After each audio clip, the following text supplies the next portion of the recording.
Now, waliwo story gye banyumiriza eri abayimbi gye bali omuyimbi omu lwako kati amannya go sigenda googera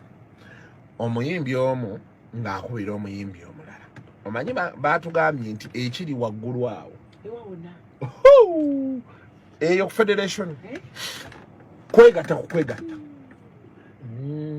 kwegatta mbwe ekiri eyo buli lunaku baba balongoosa babateerayo obupiira naye waliwo abantu abamu nga mu ruumu balinga kati balinga ba kampuni kye egaba obupiira obwobwereere taso bw'otuuka mu ruumu yolowooza wa taso agaba bupiira bwe bateekawo tabukozesa kati bujjudde bee buti anaaterawo ezaloole naye nga buli lunaku bamulaba ayingiza bw'afuluma bangambye ekiri awo abantu be headmaster HM munange kati ng'olimbo ng'akubira omuyimbi ng'akubira muyimbi munne byonna byambu omulenzi akubira omuyimbi omuwala omu ku babboosi naga nti ge jangu kati gwe yakubidde baafunamu obutakkaanya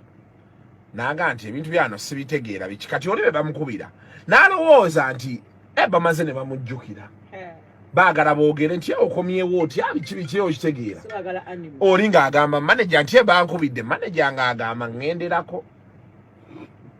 kuba maneja yabimanyi naga enkuba gye bakkubira mu nkola ki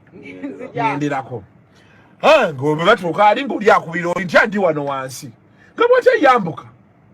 kati nga bamugamba akasenge k'omukulu keekali buli omu akamanyi akatiro agenda okulaba ettaala zivaako bwe ziddako n'agamba n'ayambuka maneja agenda oluli oluggi lukubakala nvaako tonkwatako twabalabuti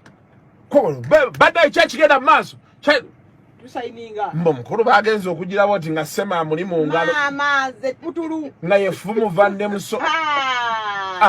mbu yadde ayagala teesa bya by force bikyali mu mbu kyambola amannya sigoogera nkyali mu kukinoonyerezaako mbu mukulu yadde awagadde likaziina liri lisejjembe mukulu osobola okwadressinga omuntu yenna nti omukulu gwedinda nkyakinoonyerezaako nange noyingira olwokutaano nga sitole entuufu ngifunye gwe babadde bagamba oli ngenda gwe bagamba omukyala mukwano gwange ddala bwati tuli bwe tuti ngenda munoonyaako yakufuna engeri bekibanga kituufu ng'okuba eyakinyumiza tatera